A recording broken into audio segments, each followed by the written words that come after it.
Hola chicos, ¿cómo están? ¿Bien? ¿Todo bien? Bueno, esta clase vamos a empezar a ver fisiología respiratoria. Va a llevar más o menos 2 clases.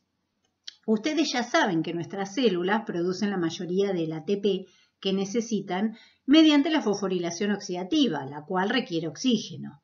Y durante el metabolismo energético también se produce dióxido de carbono. Ya vimos en clases de cardiovascular cómo el flujo sanguíneo que llega hasta los tejidos le suministra a las células los nutrientes que necesitan, incluyendo el oxígeno, y también elimina los productos de desecho como el dióxido de carbono. Ahora analizaremos el aparato respiratorio, cuya función es el suministro de oxígeno a la sangre y la expulsión de dióxido de carbono de ella. El término respiración incluye 3 funciones separadas pero relacionadas. La primera es la ventilación. La segunda, el intercambio de gases que ocurre entre el aire y la sangre en los pulmones y entre la sangre y los tejidos del cuerpo. Y la tercera es la utilización de oxígeno por los tejidos en las reacciones liberadoras de energía que se llaman respiración celular y que ustedes la vieron en química biológica. La ventilación y el intercambio de gases entre el aire y la sangre se llaman en conjunto respiración externa y el intercambio de gases entre la sangre y los tejidos y la utilización de oxígeno por los tejidos se conocen en conjunto como respiración interna. Además, el aparato respiratorio tiene otras funciones. Por ejemplo, cuando ustedes hablan o cantan, están utilizando el aparato respiratorio para eso. En esta clase comenzaremos analizando la ventilación pulmonar y en la próxima clase nos centraremos en el transporte de los gases por la sangre. De manera que las funciones entonces del aparato respiratorio son la que vimos recién, intercambio de gases entre la atmósfera y la sangre, que es muy importante, pero también tenemos que nos protege de patógenos inhalados y de sustancias irritantes gracias al epitelio respiratorio que tiene cilias, células ciliadas y producción de mucus. También interviene en la regulación homeostática del pH corporal en conjunto con el riñón y con los sistemas buffer, como vamos a ver. Y por último, y no menos importante, interviene en la vocalización, que es lo que se ve a continuación.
Entonces, el proceso de intercambio gaseoso, que es la respiración, consta de estos 3 procesos: ventilación pulmonar, respiración externa pulmonar y respiración interna o tisular.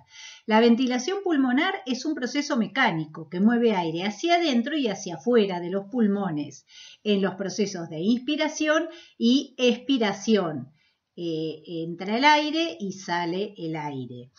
En este proceso, como la concentración de oxígeno del aire es mayor en los pulmones que en la sangre, el oxígeno difunde del aire a la sangre. Por el contrario, el dióxido de carbono está en mayor cantidad en la sangre que en el aire alveolar, por eso difunde hacia el aire alveolar, ambos a favor de su gradiente de concentración. Como resultado de este intercambio de gases, entonces, el aire inspirado contiene más oxígeno y menos dióxido de carbono que el aire expirado. Lo que es más importante, la sangre que abandona los pulmones, como se ve acá, en las venas pulmonares, tiene una concentración más alta de oxígeno y más baja de dióxido de carbono que la sangre que va a los pulmones en las arterias pulmonares. El intercambio de gases entre el aire y la sangre ocurre mediante difusión, como les dije, a través del tejido pulmonar.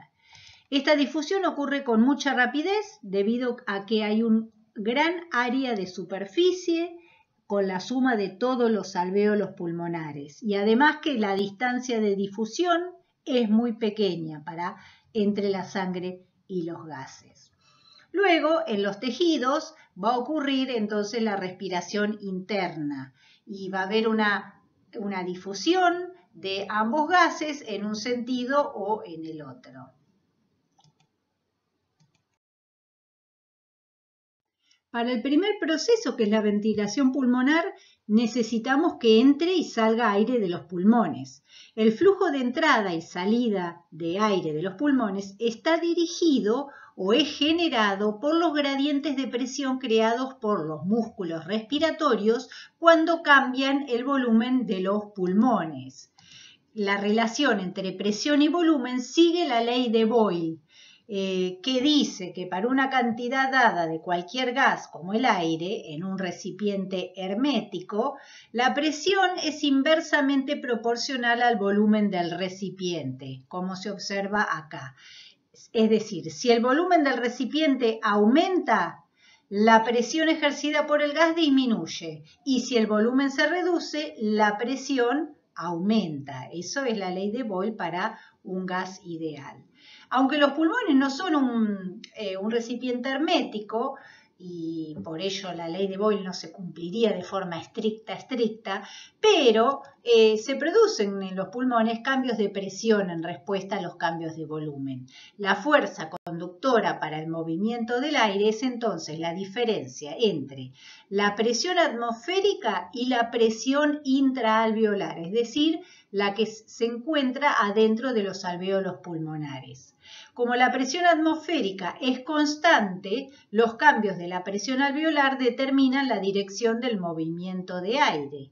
El flujo de entrada y salida de aire de los pulmones también se rige de una forma similar a la del flujo sanguíneo, ¿recuerdan? Y entonces la velocidad de flujo vendría determinada por el gradiente de presión atmosférica menos presión alveolar e inversamente proporcional sería a la resistencia. Las diferencias de presión alternantes, entonces, son creadas por la contracción y relajación de los músculos respiratorios, como se ve en este video que se muestra acá y en estos dibujos. Los pulmones se pueden expandir y contraer de dos maneras, mediante el movimiento hacia abajo y hacia arriba del diafragma para alargar o acortar la cavidad torácica, o también mediante la elevación y el descenso de las costillas para aumentar y reducir el diámetro anteroposterior de la cavidad torácica. Eso genera distintos volúmenes y distinta presión. La respiración tranquila normal se consigue casi totalmente por el mecanismo de movimiento hacia arriba y hacia abajo del músculo diafragma. Durante la expiración se contrae el diafragma, tira hacia abajo de las superficies inferiores de los pulmones y se agranda la cavidad torácica. Después, durante la expiración, el diafragma simplemente se relaja, de tal manera que la expiración es pasiva y el retroceso elástico de los pulmones hace el trabajo de reducir el volumen y se expulsa el aire. Sin embargo, durante la respiración forzada, las fuerzas elásticas de retracción no son suficientemente potentes para producir la expiración rápida necesaria, de modo que se consigue una fuerza adicional principalmente mediante la contracción de los músculos abdominales. especialmente el recto abdominal, que empujarían el contenido abdominal hacia arriba contra la parte inferior del diafragma, comprimiendo de esa manera los pulmones. El otro método que les dije para elevar para expandir los pulmones es elevar la caja torácica. Cuando la caja costal se eleva, las costillas se desplazan hacia adelante, de modo que el esternón también se mueve hacia adelante, alejándose de la columna vertebral y haciendo que el diámetro anteroposterior sea un 20% mayor durante la inspiración máxima que durante la expiración. Los músculos más importantes que elevan la caja torácica son los intercostales externos, aunque algunos otros contribuyen también, como el esternocleidomastoideo, los serratos y los escalenos. Y los músculos que tiran hacia abajo la caja costal durante la expiración son principalmente el recto del abdomen, que tiene el efecto potente de empujar hacia abajo las costillas inferiores, y otros músculos abdominales que también comprimen el contenido abdominal hacia arriba contra el diafragma, y también los intercostales, pero los internos. Bueno, los cambios de presión que ocurren durante la inspiración y expiración se muestran en esta figura. Durante la expiración disminuye la presión intraalveolar, pero finalmente sube hasta 0, ya que la presión intraalveolar depende tanto de la cantidad de aire alveolar, es decir, del número de moléculas que haya en esos alvéolos, como de su volumen. Como vimos recién, los pulmones se expanden y la presión alveolar disminuye. Entonces, durante la inspiración, el volumen se expande y entonces puede entrar el aire. ¿Por qué? Porque la presión alveolar disminuyó hasta menos 1 milímetro de mercurio. Sin embargo, a medida que el aire fluye, los alvéolos, el número de moléculas de aire en los alvéolos aumenta, de forma que la presión alveolar vuelve a aumentar, se vuelve menos negativa y el aire deja de fluir hacia adentro cuando la presión alveolar alcanza 0 nuevamente, que es la presión atmosférica. Es decir, el aire deja de llegar cuando ya no existe un gradiente de presión para conducir el flujo como lo había acá. Y el mismo razonamiento explica por qué la presión alveolar aumenta y luego cae durante la expiración, porque en la expiración hay un aumento en la presión alveolar, va de 0 hasta más 1 con respecto a la presión atmosférica, siempre hablando, y eso hace que el aire salga a favor de su gradiente de concentración, porque ahora es de 0 el atmosférico y de más 1 el intraalveolar, y vuelve a una presión alveolar de 0. Y lo que se observa abajo es el volumen respiratorio, cómo va aumentando cuando ingresa el aire hasta un punto y luego disminuye durante la expiración. Esos cambios en el volumen de los alvéolos que vemos están producidos por cambios en el volumen de la cavidad torácica por los músculos respiratorios, que es lo que vimos en la diapositiva anterior.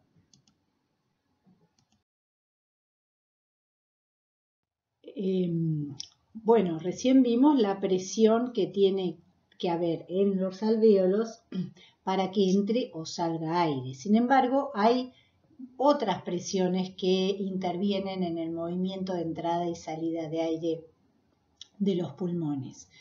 La interacción entre los pulmones y la caja torácica es la que determina el volumen pulmonar.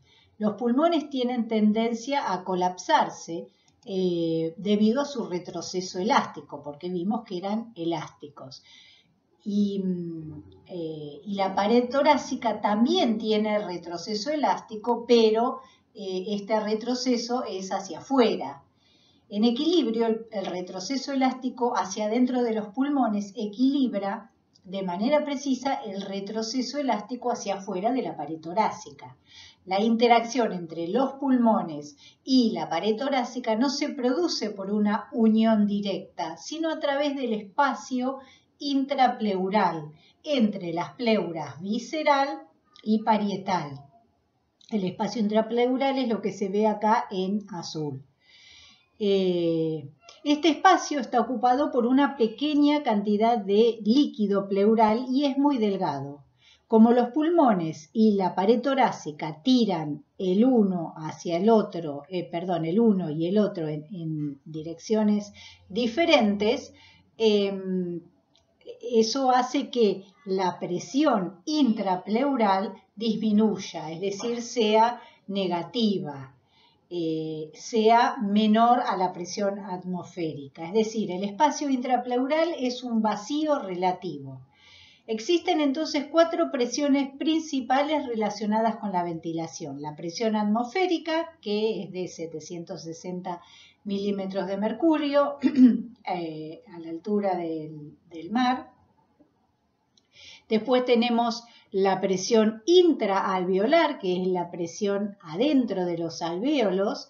En reposo es igual a la presión atmosférica, de forma que la diferencia nos da 0. Sin embargo, la presión alveolar varía durante las fases de la ventilación, como vimos en la diapositiva anterior. Es decir, va a haber una diferencia entre la presión alveolar y la presión atmosférica, de manera que ese gradiente de presión permita la ventilación. Cuando la presión atmosférica, como vimos, excede la presión intraalveolar, sucede la expiración, en cambio, al revés. Cuando la presión adentro de los alvéolos es superior a la presión atmosférica, ocurre la expiración.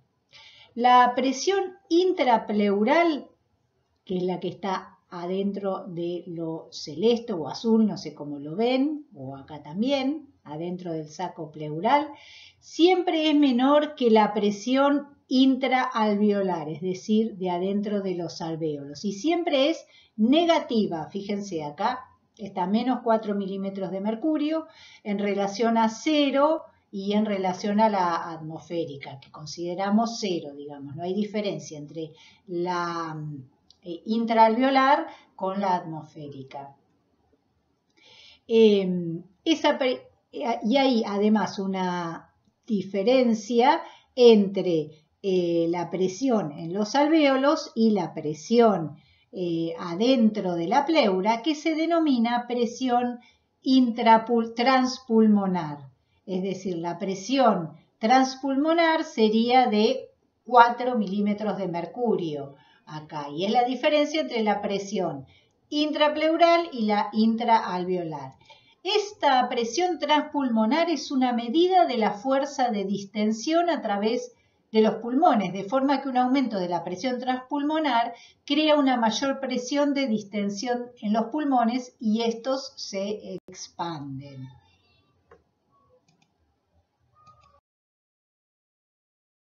Para mantener esa presión intrapleural hermética, que es lo que nos permite que los movimientos ventilatorios normales, el saco pleural debe ser hermético. Si se rompe el saco pleural, ¿qué es lo que sucede?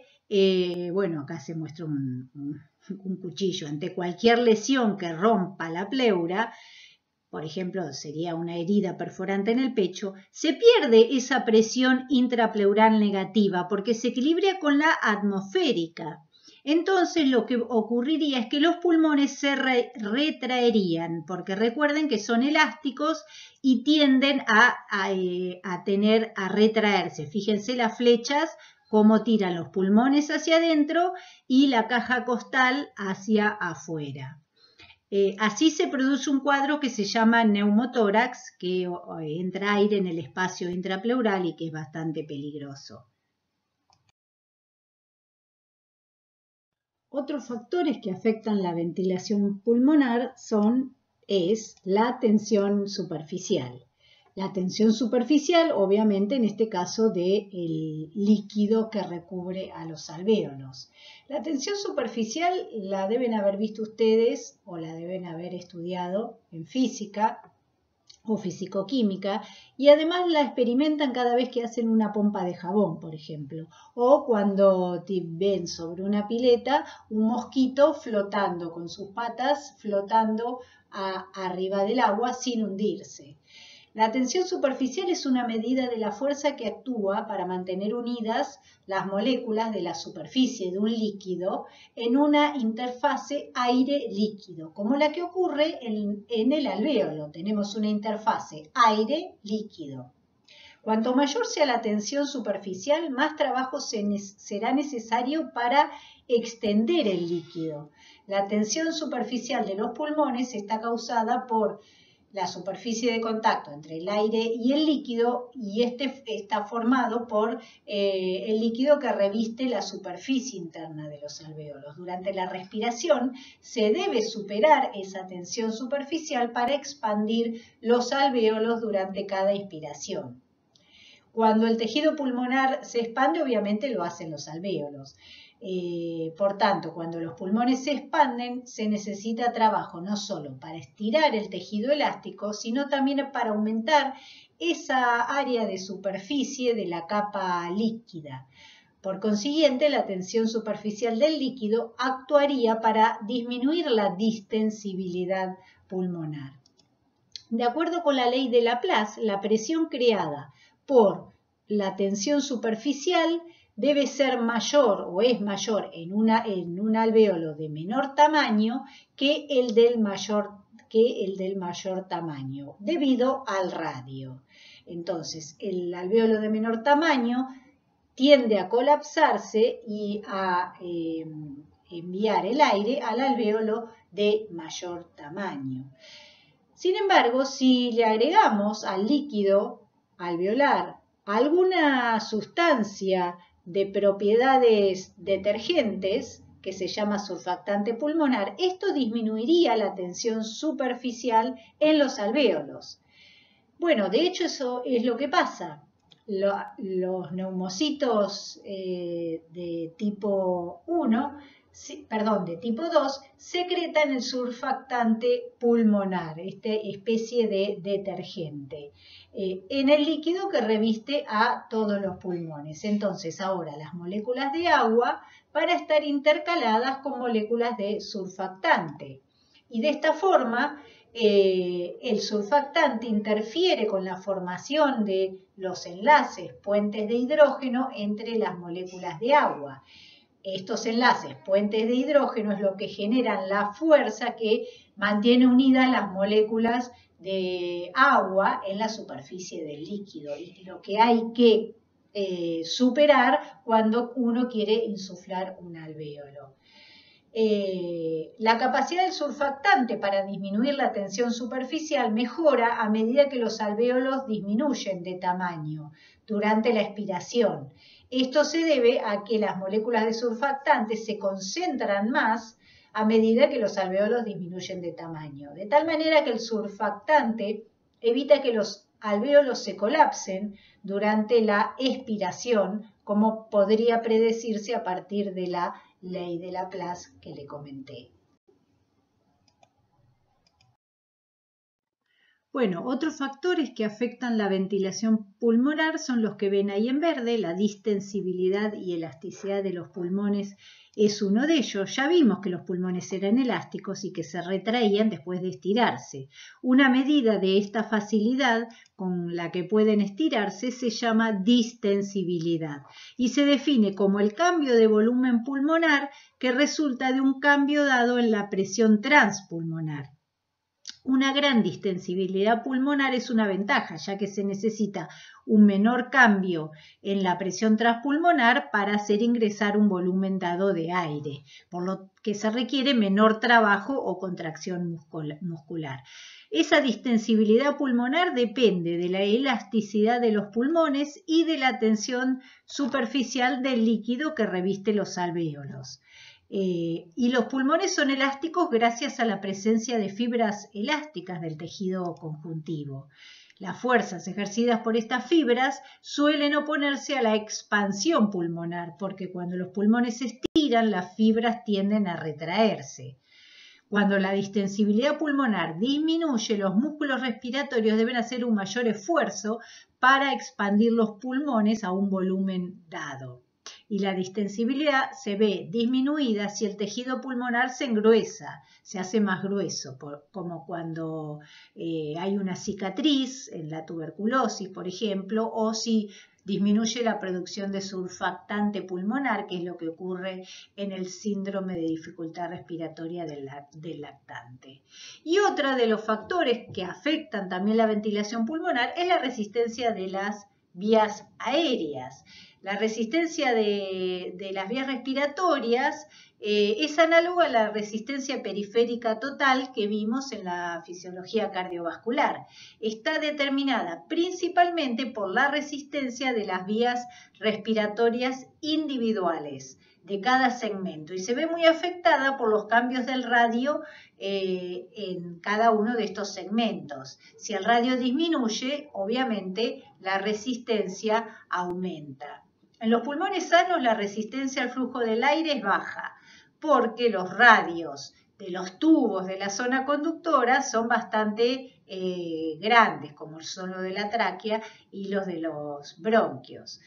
Aunque el radio de los tubos disminuye cuando el aire se adentra en la zona conductora hacia los alvéolos, el área transversal total de los túbulos más pequeños se incrementa debido a la ramificación extensa. Por tanto, la resistencia general de la zona conductora es baja. Esto es similar a la resistencia combinada de los capilares del aparato circulatorio. ¿Lo recuerdan? Esa baja resistencia entonces implica que no se precisa mucha diferencia entre la presión alveolar y la presión atmosférica para conseguir una velocidad de flujo de aire en condiciones normales. En cambio, cuando aumenta la resistencia por alguna razón, se requiere un gradiente de presión mayor para producir esa misma velocidad de flujo de aire. ¿Cómo se puede alterar esa resistencia al flujo de aire? Bueno, se puede alterar por ejemplo, la actividad contráctil del músculo liso de los bronquíolos. Los bronquíolos tienen músculo liso que puede contraerse. También la secreción de las mucosas de las vías respiratorias.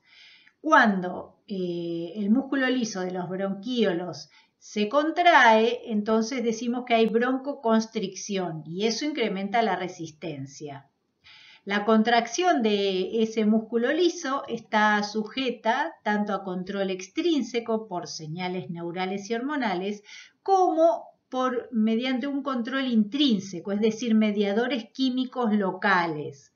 El músculo liso de los bronquíolos está bajo la influencia del sistema nervioso autónomo.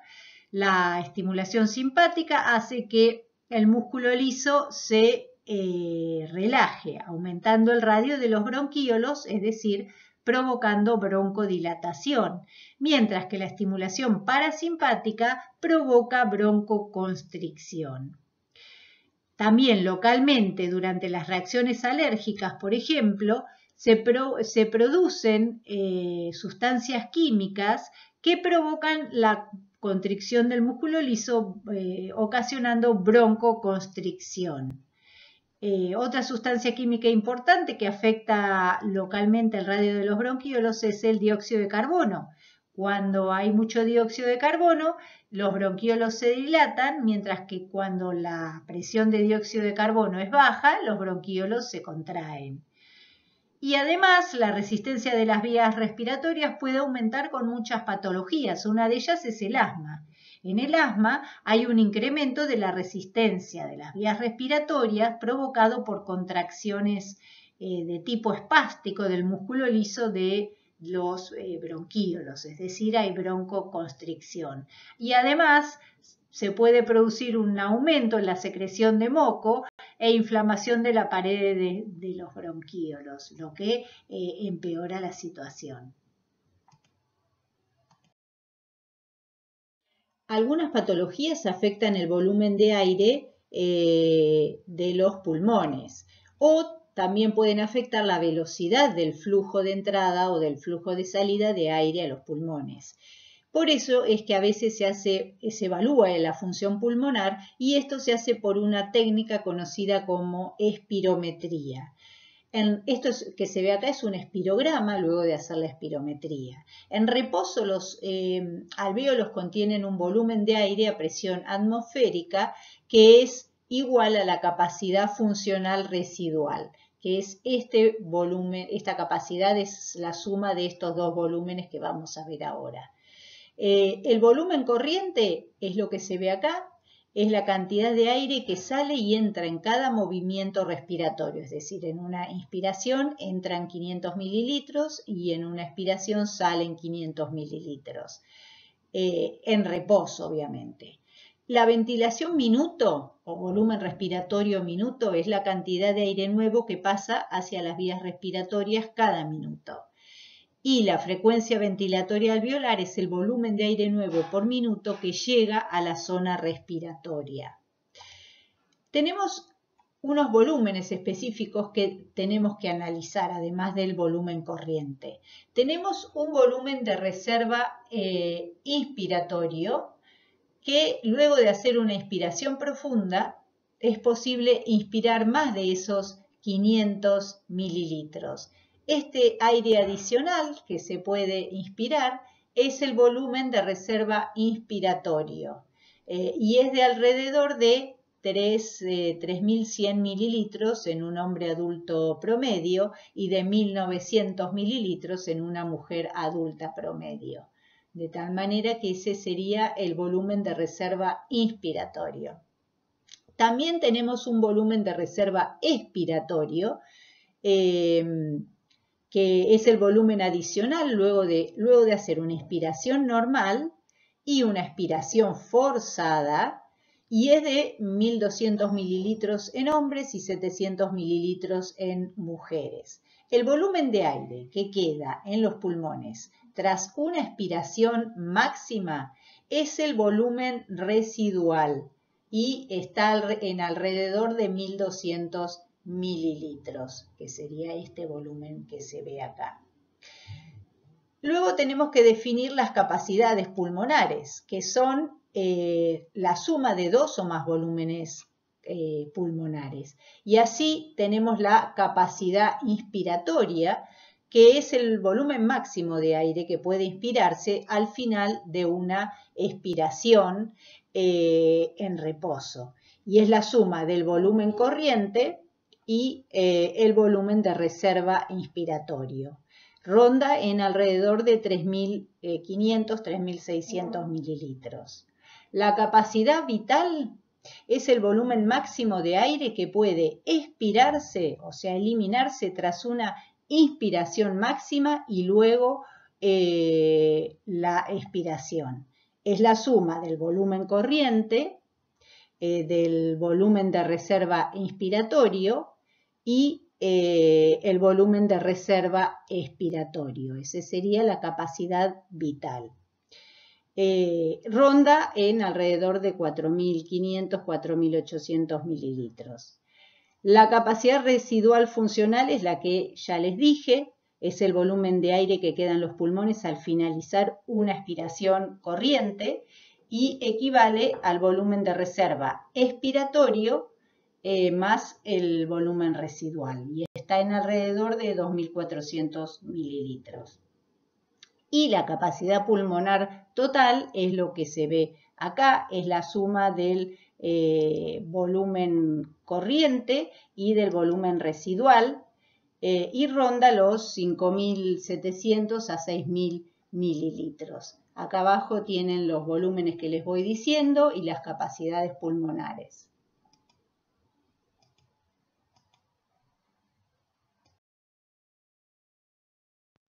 Bueno, acá tenemos como un resumen de los eventos inspiratorios y expiratorios. El proceso de inspiración se inicia por la estimulación neural de los músculos inspiratorios, es decir, llegan motoneuronas a los músculos inspiratorios, en principio si es una respiración normal, al diafragma y a los intercostales externos, entonces se produce el potencial de acción muscular, los músculos se contraen. Obviamente recuerden que en la unión neuromuscular se libera acetilcolina, potencial de acción muscular, contracción. La contracción del diafragma hace que se aplane y se mueva hacia abajo el diafragma, mientras que la contracción de los intercostales externos hace que las costillas se muevan hacia arriba y hacia afuera, expandiendo la pared torácica. La combinación de ambas lleva a la expansión, como dije, de la pared torácica y al volumen, obviamente, de la cavidad torácica. También hay otros músculos del cuello y del pecho, pero actúan durante la expiración forzada. Cuando se expande esa cavidad torácica, empuja hacia afuera al líquido intrapleural, haciendo que la presión intrapleural disminuya. Esta disminución de la presión intrapleural, que se ve acá, aumenta el empuje del líquido intrapleural, disminuye la presión intrapleural. Eso hace que aumente la presión transpulmonar. Recuerden que la presión transpulmonar es la diferencia entre la presión intrapleural y la presión alveolar. Un aumento de la presión intraalveolar debido a un descenso de la presión intrapleural crea una presión de distensión mayor en los pulmones. Así que los pulmones, básicamente cada uno de los alvéolos, se expanden con la pared torácica. Entonces esos alvéolos tienen aumentado el volumen. Hay una disminución entonces de la presión alveolar. Al aumentar el volumen, recuerden la ley de los gases ideales, disminuye la presión de esos gases, del aire que están en esos alvéolos. Entonces, eso hace que esa disminución de los alvéolos sea por debajo de la presión atmosférica. Así que el aire fluye hacia los alvéolos, porque esa presión alveolar es menor que la presión atmosférica. Ese gradiente de presión hace que fluya aire hacia adentro de los alvéolos. Y eso entonces produce el llenado del alvéolo con aire. En el caso de las inspiraciones forzadas, hay contracciones más fuertes de los músculos inspiratorios y se reclutan adicionales músculos inspiratorios y eso produce una mayor expansión de la cavidad torácica, haciendo que la presión intrapleural sea incluso más negativa y creando una presión transpulmonar mayor. El resultado es una mayor expansión y una inspiración más profunda, es decir, se permite la entrada de un volumen mayor de aire a los pulmones. Entonces, aumenta el flujo de aire a los alvéolos, aumenta la presión alveolar y esto ejerce una retroalimentación negativa. Bueno, la ventilación pulmonar total, o también llamada volumen minuto, es el volumen de aire que se moviliza hacia adentro y hacia afuera de los pulmones cada minuto. En reposo, un adulto sano realiza en promedio 12 respiraciones por minuto y con cada inspiración y expiración moviliza alrededor de 500 mililitros. Recuerden que 500 mililitros era el volumen corriente. Entonces, 12 respiraciones por minuto por 500 mililitros el volumen corriente, es decir, en cada respiración, eso da un total de 6 litros por minuto. Sin embargo, la ventilación pulmonar total no es un buen indicador del aire fresco que llega a los alvéolos, debido al espacio muerto. Hay una zona conductora que también se llama espacio muerto que no cambia el aire.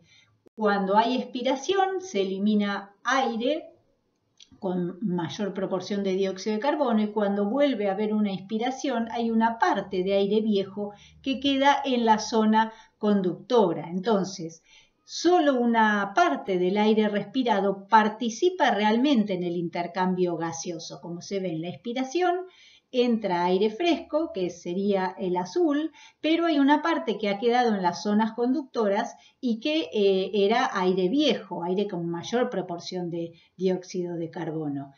Esto entonces este es el espacio muerto y debido a esto no se llenan los alvéolos completamente con un 100% de aire fresco. Básicamente de una respiración normal entonces de 500 mililitros de aire, solo 350 mililitros acaban llegando a los alvéolos. Como se ve acá, los 150 mililitros restantes llenan la tráquea, los bronquios y los bronquíolos y son parte del aire viejo. Fíjense en la expiración y en la expiración. Entonces queda algo de aire viejo en la zona conductora.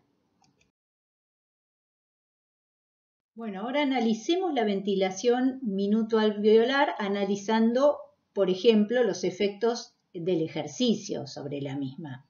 En los momentos en los que la demanda de oxígeno por parte de los tejidos aumenta, como durante el deporte, la ventilación alveolar debe aumentarse para satisfacer esa demanda de los tejidos.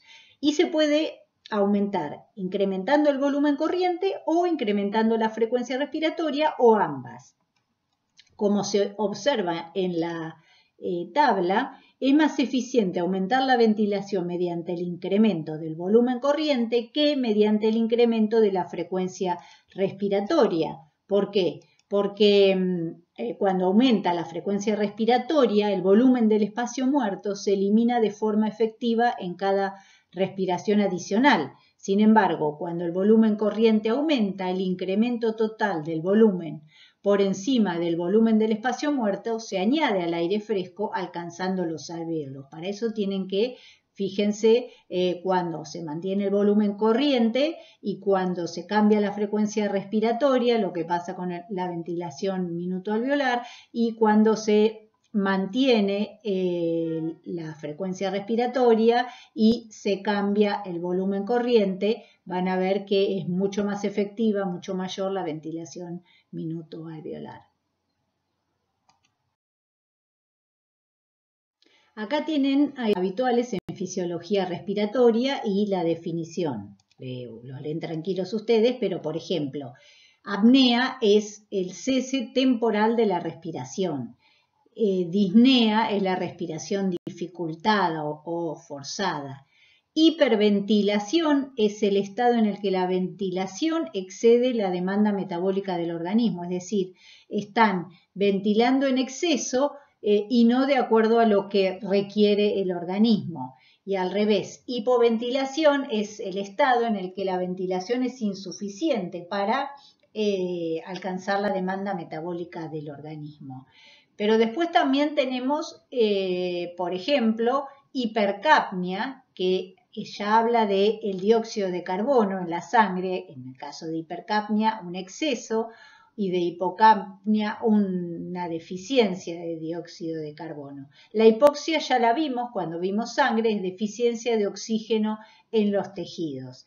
Fíjense que una cosa es la deficiencia de oxígeno, y otra cosa es la disminución donde estaba hipoventilación. La ventilación es insuficiente para alcanzar la demanda metabólica del organismo. En un caso estamos hablando del oxígeno que realmente llegó a los tejidos y en el otro caso estamos hablando de la ventilación.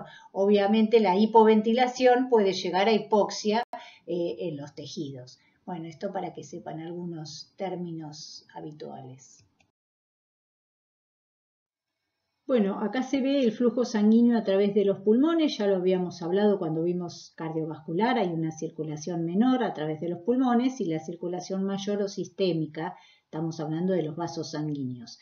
La circulación pulmonar tiene la característica que tiene un gran flujo sanguíneo pero baja presión, de tal manera que esa baja presión con el flujo alto significa que la resistencia es baja y de hecho la resistencia de todos los capilares pulmonares es muy baja. Eso hace que el flujo sanguíneo sea a través de los pulmones sea igual al gasto cardíaco, es decir, el flujo sanguíneo que pasa por los pulmones en un minuto es igual al flujo sanguíneo que circula por el resto del cuerpo. Y en cualquier momento dado, la circulación pulmonar tiene 0,5 litros de sangre, es decir, el 10% del volumen sanguíneo total. Bueno, y la presión es baja, también la vimos ya, es de 25 milímetros de mercurio, la presión sistólica y la diastólica de 8 milímetros de mercurio. Bueno, para que se produzca una ventilación adecuada de la sangre, es importante que la misma se distribuya a los segmentos de los pulmones en los que los alvéolos están mejor oxigenados, como se ve acá. Ambos están bien oxigenados. Cuando pasa la sangre, entonces la oxigena, por eso se pasa de azul a roja. La ventilación y la circulación de la sangre a los alvéolos, que se llama perfusión, están apareados. Las arteriolas pulmonares se constriñen cuando la presión de oxígeno alveolar es baja y se dilatan a medida que la presión de oxígeno alveolar aumenta. Esta respuesta es contraria a lo que vimos para las arteriolas sistémicas, que se dilatan en respuesta a presión de oxígeno tisular baja. La dilatación de las arteriolas sistémicas cuando la presión de oxígeno es baja ayuda a darle más sangre y oxígeno a los tejidos. Y la constricción de las arteriolas pulmonares, como se ve acá, en el caso de que haya presión de oxígeno alveolar bajo, ayuda a disminuir el flujo sanguíneo hacia los alvéolos que están inadecuadamente ventilados, como se observa acá. En este aumentó la presión de dióxido de carbono y disminuyó la de oxígeno, entonces hay vasoconstricción. Y al revés, hay vasodilatación en los alvéolos donde hay mayor presión de oxígeno. La respuesta de estas arteriolas pulmonares al oxígeno es automática. La hipoxia generada en ellas causa despolarización de las células del músculo liso vascular al inhibir la difusión de potasio hacia afuera. Ustedes ya saben, si se inhibe la difusión de potasio hay despolarización. Y esa despolarización entonces abre canales de calcio sensibles a voltaje en la membrana plasmática, lo que estimula la contracción del músculo liso vascular. La constricción de las arteriolas pulmonares, donde la presión de oxígeno es baja y su dilatación, donde la presión de oxígeno alveolar es alta, ayuda a hacer coincidir la ventilación con la perfusión. Si no pasara esto, la sangre que proviniera de alvéolos poco ventilados se mezclaría, como ocurre acá. Ven, este alvéolo está poco ventilado, la sangre está desoxigenada, está azul, pasa por ese alvéolo y sigue casi azul, prácticamente poco nada de oxígeno se le agregó, y diluiría a aquella sangre que sí se oxigenó normalmente, de manera correcta. Cuando una persona está de pie, por otro lado, la fuerza de la gravedad causa mayor flujo de sangre hacia la base que hacia el vértice. Ahora miren esto, hay mayor flujo sanguíneo en la base que en el vértice. Y de igual modo la ventilación aumenta desde el vértice hacia la base, porque en el vértice hay menos tejido pulmonar y menos expansión de los alvéolos durante la inspiración. De cualquier manera, el aumento de la ventilación desde el vértice a la base no es proporcional al incremento de la perfusión sanguínea. Así, la proporción entre ventilación y perfusión, si hacemos esto dividido esto en el vértice, es alta, nos da alrededor de 3,4 esa relación, mientras que en las bases de los pulmones esa relación nos da alrededor de 0,6, es menor. De este modo, desde el punto de vista funcional, los alvéolos en el vértice de los pulmones están ventilados en exceso, o podríamos decir perfundidos de manera insuficiente, y son de mayor tamaño que los alvéolos en la base. Esta desproporción entre ventilación entre las proporciones entre ventilación y perfusión es normal y es en su mayor parte la causa de la diferencia de 5 milímetros de mercurio de la presión de oxígeno entre el aire alveolar y la sangre arterial. Las desproporciones grandes entre ventilación y perfusión pueden ocurrir en casos de neumonía, de embolia pulmonar, de edema y otros trastornos pulmonares. En trastornos pulmonares crónicos, la hipoxia que se pueda generar, la hipoxia alveolar, puede inducir la constricción de las arteriolas pulmonares en todas las regiones de los pulmones y eso puede llevar a hipertensión pulmonar que puede causar insuficiencia del ventrículo derecho. Bueno, hasta ahora mayormente vimos el primero de los procesos en la respiración, que era la ventilación pulmonar. Ahora vamos a pasar a ver la respiración externa, la respiración interna, muy brevemente, porque esto lo ven en química biológica, pero la respiración externa o intercambio pulmonar de gases es la difusión de oxígeno desde el aire presente en los alvéolos pulmonares a la sangre en los capilares pulmonares y la difusión de dióxido de carbono en la dirección opuesta. La respiración externa que se desarrolla en los pulmones convierte la sangre desoxigenada proveniente del ventrículo derecho en sangre oxigenada, saturada de oxígeno, que vuelve a la aurícula izquierda. Cada gas difunde independientemente desde el área donde su presión parcial es mayor hacia el área donde su presión parcial es menor. El intercambio de oxígeno y de dióxido de carbono en los capilares sistémicos se llama respiración interna. La presión de oxígeno de la sangre en los capilares sistémicos es mayor, alrededor de 100 milímetros de mercurio, que la presión de oxígeno en las células, que es de 40 milímetros de mercurio. Porque las células usan continuamente el oxígeno, por eso es que el oxígeno difunde siguiendo el gradiente de concentración. Y al revés, como las células producen continuamente dióxido de carbono debido a sus reacciones metabólicas, la presión de dióxido de carbono celular, que es de alrededor de 45 milímetros de mercurio en reposo, es más alta que la de la sangre capilar sistémica, que es de 40 milímetros de mercurio.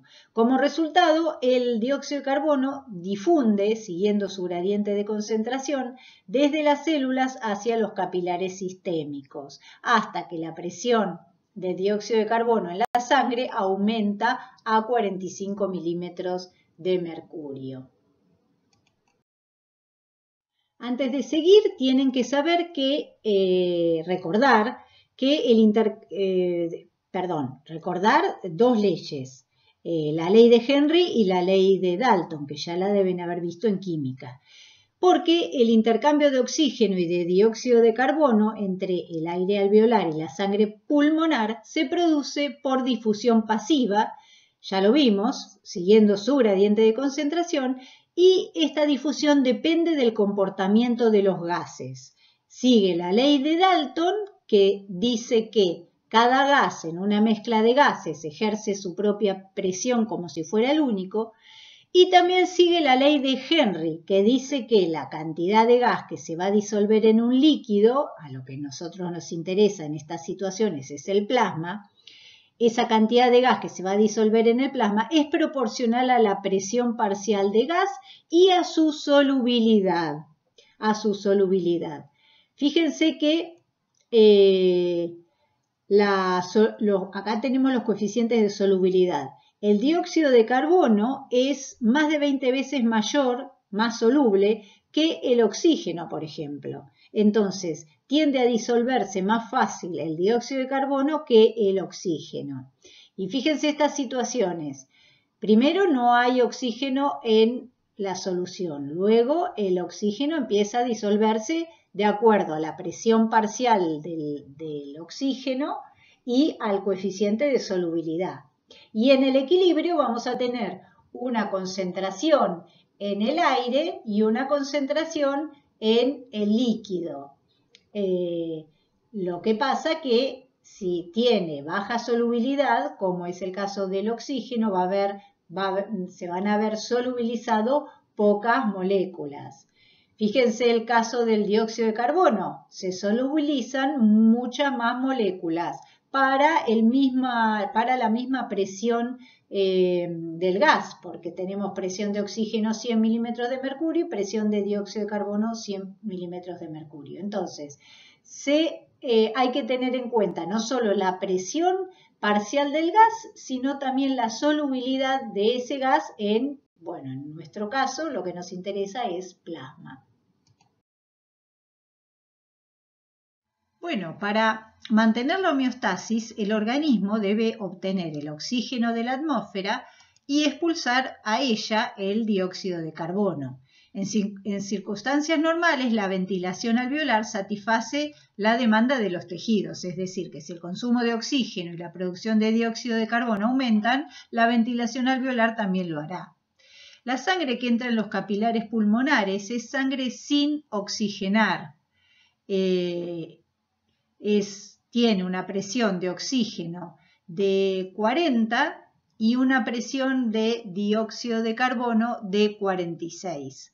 A medida que esta sangre pasa por los alvéolos, el oxígeno y el dióxido de carbono difunden a favor de sus gradientes de presión parcial y finalmente la difusión consigue el equilibrio entre el aire alveolar y la sangre capilar, de forma que la sangre que sale de los capilares pulmonares y entra en las venas pulmonares tiene una presión de oxígeno de 100 y una presión de dióxido de carbono de 40, que son las mismas presiones parciales que las que se encuentran en los alvéolos. La difusión es un proceso rápido, la sangre tarda un cuarto de segundo más o menos en equilibrarse con el aire alveolar cuando va pasando por el alvéolo. Y está casi completa esa transferencia de gases cuando ha recorrido solo un tercio de la longitud de los capilares. Esta rapidez del intercambio gaseoso asegura un margen de seguridad en aquellos gases que siguen equilibrándose entre la sangre capilar y el aire alveolar, incluso si la sangre está fluyendo mucho más rápida, como puede pasar durante el ejercicio físico. Esta velocidad de difusión es extremadamente rápida gracias a la delgadez de la membrana respiratoria. Ahora vamos a ver bien qué es la membrana respiratoria. La sangre oxigenada, entonces, en los capilares pulmonares regresa a la aurícula izquierda a través de las venas pulmonares. Luego pasa al ventrículo izquierdo y la bombea a los capilares sistémicos. En ellos, en los capilares sistémicos, los gases se intercambian con las células tisulares, es decir, entre las células tisulares y la sangre capilar. La sangre que entra en los capilares sistémicos tiene una presión de oxígeno de 100 y una presión de dióxido de carbono de 40. En el líquido intersticial que rodea los capilares, la presión de oxígeno es más baja porque las células consumen oxígeno y la presión de dióxido de carbono es más alta porque las células producen dióxido de carbono. Cuando el oxígeno y el dióxido de carbono difunden a favor de sus gradientes de concentración, el oxígeno se mueve desde la sangre al tejido y el dióxido de carbono en la dirección contraria. Las presiones parciales reales de oxígeno y dióxido de carbono en la sangre venosa que abandona los capilares sistémicos varía dependiendo de la actividad metabólica del tejido y del flujo de sangre a él.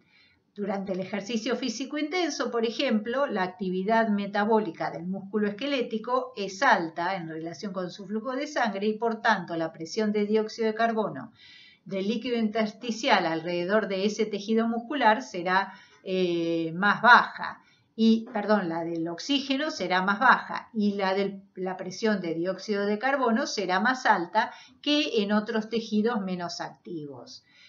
Al haber esos mayores gradientes de presión entre la sangre capilar y el líquido intersticial, el intercambio gaseoso se hace más rápido y se intercambian más moléculas de gas.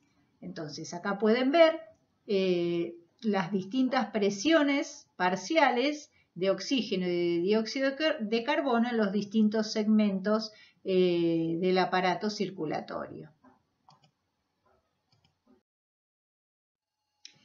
La figura muestra una membrana respiratoria, en realidad una unidad respiratoria acá y la membrana respiratoria. El oxígeno y el carbono son capaces de atravesar las membranas celulares de esa membrana respiratoria por difusión simple. La velocidad de transporte en la difusión simple es proporcional a la magnitud del gradiente de concentración, al área de la superficie, como vamos a ver, a través de la que se mueve, y a la permeabilidad de esa sustancia en particular. La membrana respiratoria posee una gran área de superficie, es una membrana muy fina y eso favorece la alta tasa de difusión del oxígeno y dióxido de carbono entre el espacio alveolar o el aire alveolar y la sangre. Se observan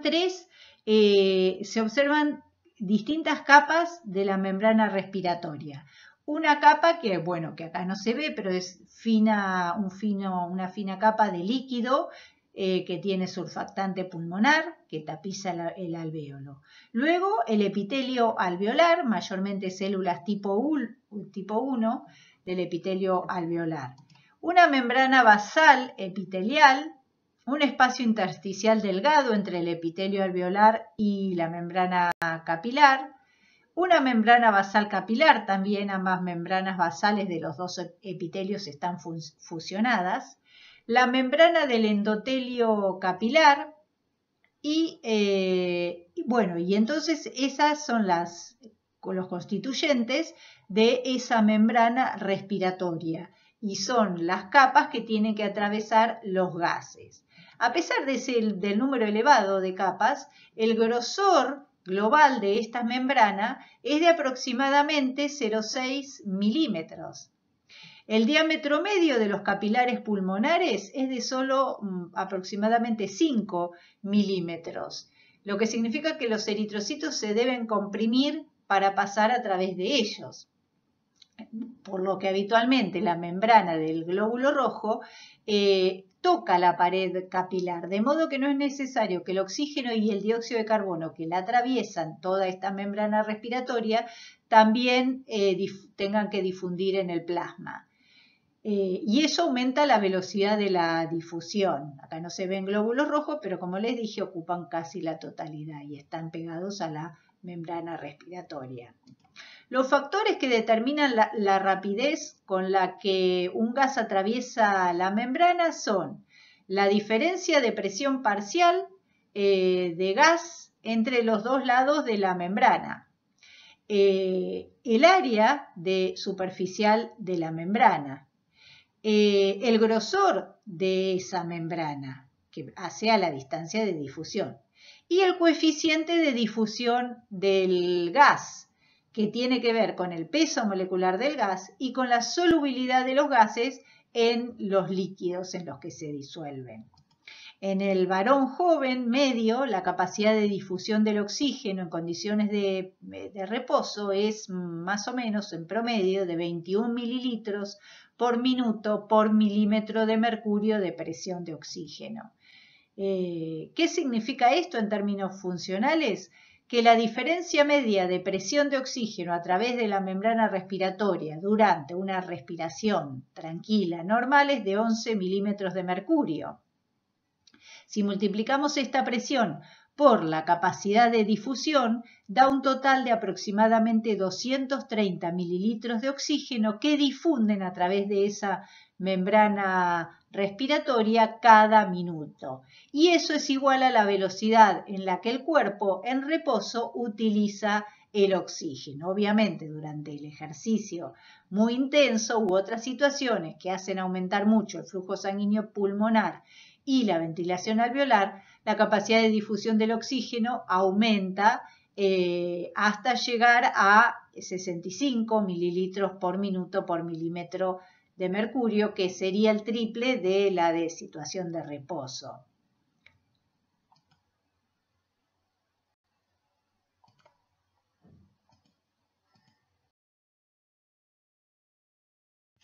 Bueno, acá se ve cómo se produce la difusión del oxígeno de los alvéolos a la sangre capilar pulmonar. Este sería un alvéolo. La presión de oxígeno gaseoso del alvéolo es en promedio de 104 milímetros de mercurio, mientras que la presión de oxígeno de la sangre venosa que entra en el capilar pulmonar en su extremo arterial es en promedio de solo 40 milímetros de mercurio, porque se extrajo una gran cantidad de sangre cuando pasó por los tejidos periféricos. Por lo tanto, el gradiente inicial de presión que hace que el oxígeno difunda desde el alvéolo al capilar es de 104 menos 40, lo que hace un delta P de 64 milímetros de mercurio. Ese es el gradiente de presión parcial del oxígeno que provoca el transporte de oxígeno desde los alvéolos a los capilares. En el gráfico de abajo se ve el rápido aumento de la presión de oxígeno sanguínea cuando la sangre atraviesa el capilar. La presión de oxígeno sanguínea ha aumentado casi hasta la presión del aire alveolar, es decir, 104 milímetros de mercurio, en el momento en que la sangre ha atravesado un tercio de la distancia del capilar, llegando a hacerse de casi el máximo que se puede hacer, que es de 104 milímetros de mercurio en el extremo venoso.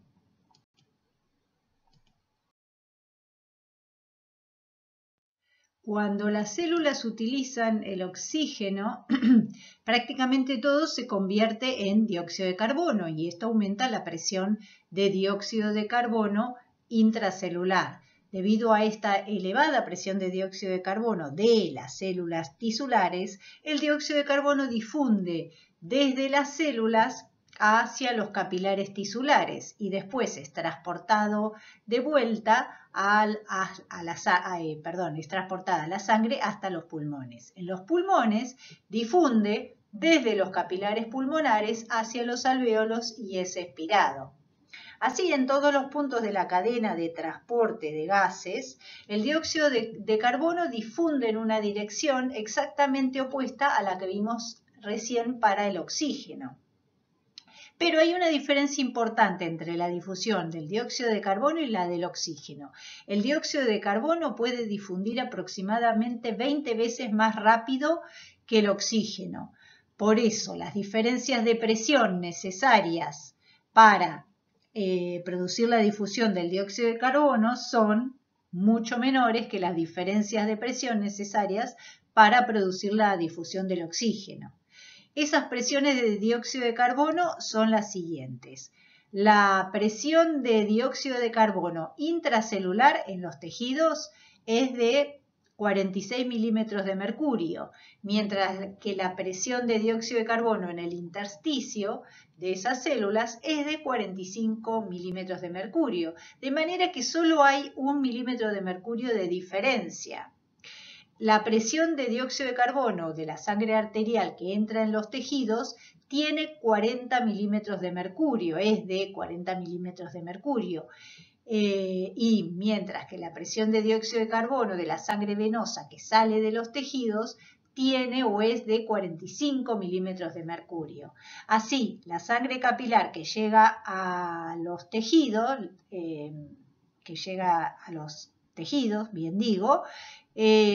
casi exactamente llega al equilibrio con la presión de oxígeno del intersticio, que es de 45. Y la presión de dióxido de carbono de sangre que entra en los capilares pulmonares, en el extremo arterial, entonces tiene 45 milímetros de mercurio, que es eso que veíamos recién. Esos 45 milímetros de mercurio son en el extremo capilar. Luego, ese dióxido de carbono sale hacia los alvéolos, de manera que en el extremo venoso disminuye de 45 a 40 milímetros de mercurio. De manera que hay una diferencia de presión de solo 5 milímetros de mercurio y esa pequeña diferencia produce toda la difusión necesaria del dióxido de carbono desde los capilares a los alvéolos, de manera que el delta P es solo de 5 milímetros de mercurio para el dióxido de carbono.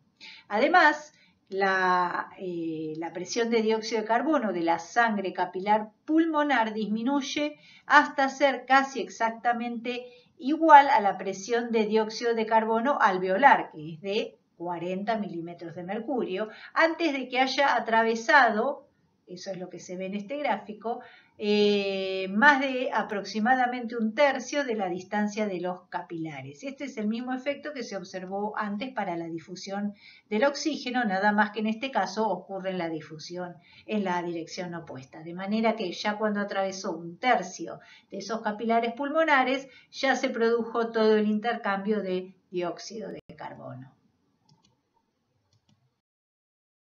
Este gráfico les muestra la contundente diferencia en la capacidad de difusión del dióxido de carbono con respecto al oxígeno y a otro gas que es el monóxido de carbono. En condiciones normales en rojo y durante el ejercicio en azul. Como el coeficiente de difusión del dióxido de carbono es 20 veces la del oxígeno, cabe esperar que la capacidad de difusión del dióxido de carbono en reposo sea de aproximadamente 400 a 450 mililitros por minuto por milímetro de mercurio. Y durante el esfuerzo, como es durante el ejercicio físico, esto aumenta a 1200, es decir, aumenta hasta 3 veces, a 1200 a 1300 mililitros de dióxido de carbono por minuto por milímetro de mercurio de diferencia de presión. Todo esto es debido a la en parte a la alta solubilidad del dióxido de carbono en los líquidos corporales, mucho mayor que la del oxígeno. Aproximadamente el 98% de la sangre que entra en la aurícula izquierda desde los pulmones acaba de atravesar los capilares alveolares y se ha oxigenado hasta una presión de oxígeno de aproximadamente 104 milímetros de mercurio, como vimos. Otro 10% de la sangre ha pasado desde la aorta directamente a través de la circulación bronquial directamente a los tejidos profundos de los pulmones y no está expuesta al aire alveolar. De manera que este flujo sanguíneo es menos oxigenado, es decir, no se oxigena en los alvéolos, va directamente a los otros tejidos bronquiales y otros tejidos pulmonares y se llama flujo de derivación porque la sangre se deriva y no atraviesa las zonas de intercambio gaseoso. Cuando sale de los pulmones, la presión de oxígeno de la sangre que pasa por la derivación es aproximadamente la de la sangre venosa sistémica normal, es decir, de aproximadamente 40 milímetros de mercurio. Cuando esta sangre se combina con las venas pulmonares, en las venas pulmonares con la sangre oxigenada procedente de los capilares alveolares, esta mezcla venosa hace que la presión de oxígeno de la sangre que entra al corazón izquierdo y que es bombeada hacia la aorta disminuya de 104 a 95 milímetros de mercurio. Cuando la sangre arterial llega a los tejidos periféricos, sigue siendo de 95 milímetros de mercurio. Sin embargo, como se muestra en esta figura, la presión de oxígeno en el líquido intersticial que rodea las células tisulares es en promedio de 40 milímetros de mercurio. Así que hay una gran diferencia de presión inicial que hace que el oxígeno difunda rápidamente desde la sangre capilar al intersticio y a los tejidos. Por tanto, la presión de oxígeno que sale de los capilares tisulares y que entra en las venas sistémicas es también de aproximadamente 40 milímetros de mercurio.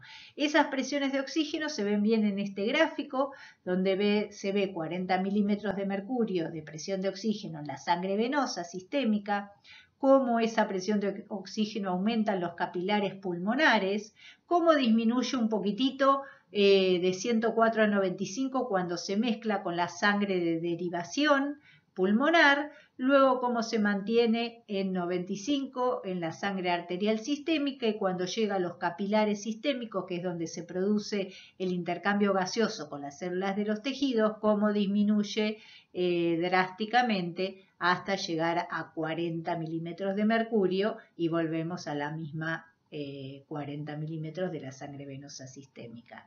De manera que esta disminución que se ve acá es debido a la mezcla de sangre de aquellos capilares que se oxigenaron en los alvéolos con aquellos de la derivación.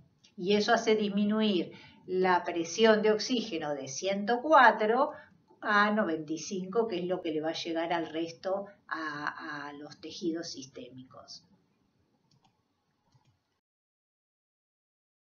Una vez que el oxígeno ha difundido, como vimos recién, desde los alvéolos a la sangre pulmonar, entonces en los alvéolos pulmonares ha difundido el dióxido de carbono y el oxígeno hacia la sangre, ¿no?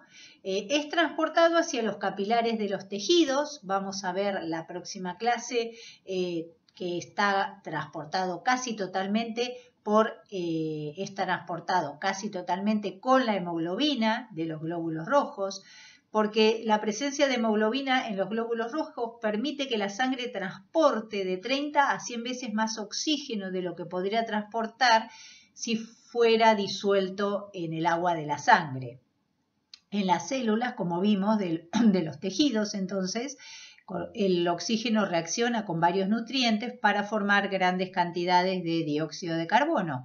Este dióxido de carbono entra a los capilares tisulares y es transportado de nuevo hacia los pulmones. El dióxido de carbono, al igual que el oxígeno, también se combina en la sangre con sustancias químicas que hacen que aumente de 15 a 20 veces el transporte de dióxido de carbono.